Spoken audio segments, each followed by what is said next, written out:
So this week we're looking at quality management. And part of quality management is to consider the costs that are associated with poor quality. When we look at costs, we have internal costs, right? So if you have defective product, it might be breaking machines, it might be the fact that you have to rebuild some of your product, right? You have to worry about people being injured. So there are there are internal costs for quality. There are also external costs for quality. So we have to think about the fact that if a defective product gets out to the customer, we have recall and warranty issues, we have unhappy customers, so we have to rebuild that goodwill. We might have liability and legal costs. There's a number of costs associated with defective product or poor quality. So let's look at an example of Samsung. Okay, so if you recall back a couple of years ago, there was an issue with the Samsung Galaxy Note 7. And if you can remember, the challenge with the Samsung Galaxy Note 7 was that it was catching on fire.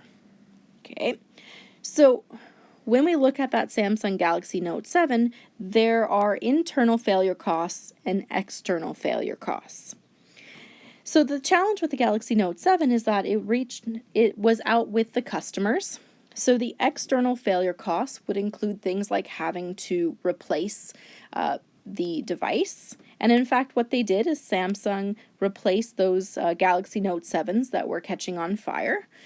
They had rebuilt them, or what they thought fixed them.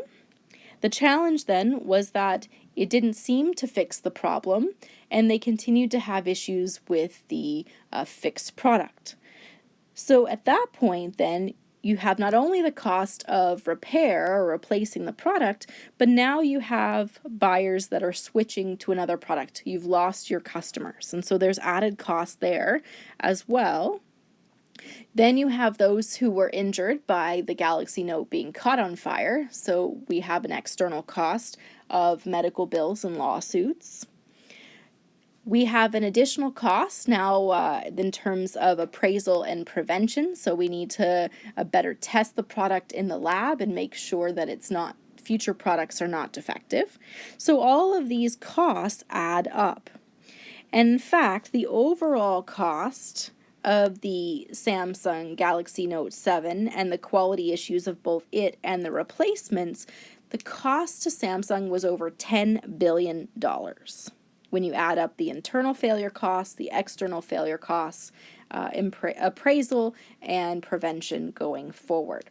So poor quality is very costly to a business.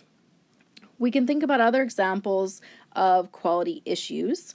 So for example, when Dow Chemical built the Prentice plant near Red Deer, what they're building is a plant that makes little plastic pellets, polyethylene, polypropylene pellets.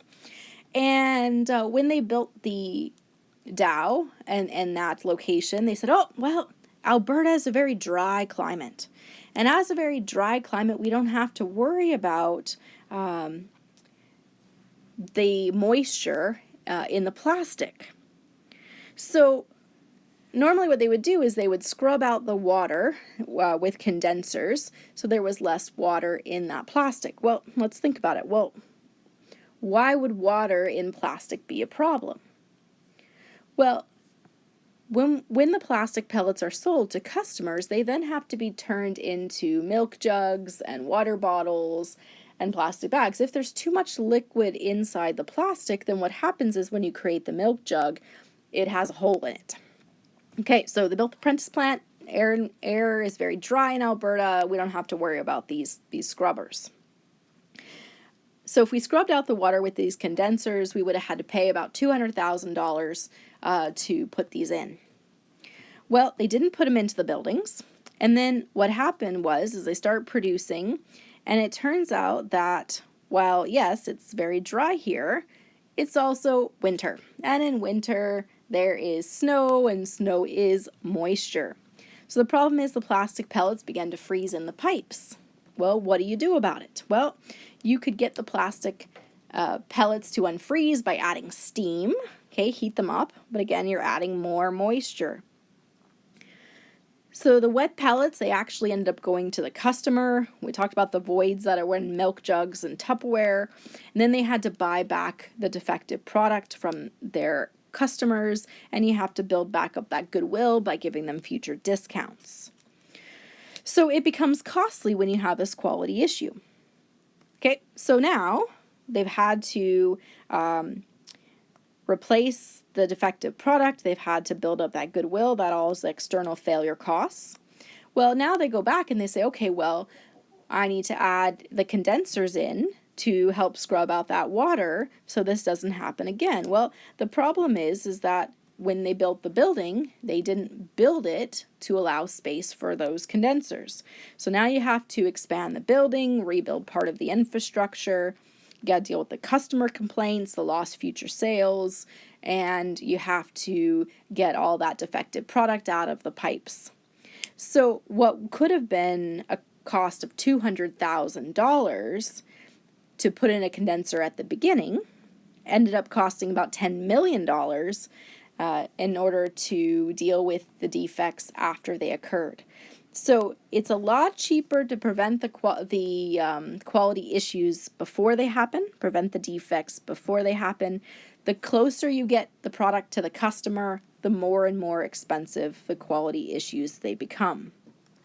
As we look at quality management, we need to consider how can we prevent the defects before they happen. So we're going to look at total quality management as a method to reduce the number of defects. And part of that total quality management is about continuous improvement and about empowering your employees to recognize the problems and deal with them as quickly as possible. Because if we can prevent the defects before they get to the customer, it'll save us a lot more money. Now, in this article that you see here, it says GM recalls 3,300 trucks and SUVs over ignition switch problems. What's unique about this story here versus other recalls on vehicles is that this recall was implemented because an employee raised the flag about a defect with the product. It didn't happen with customer complaints, it happened with an empowered employee. Now, in this case, yes, the product was already out with the customer base, but with total quality management, as soon as GM was aware of this from an employee, then they issued the recall. So we're going to look at how do we prevent defects before they happen, how do we have total quality management, and how can we structure our company so that we have better quality overall.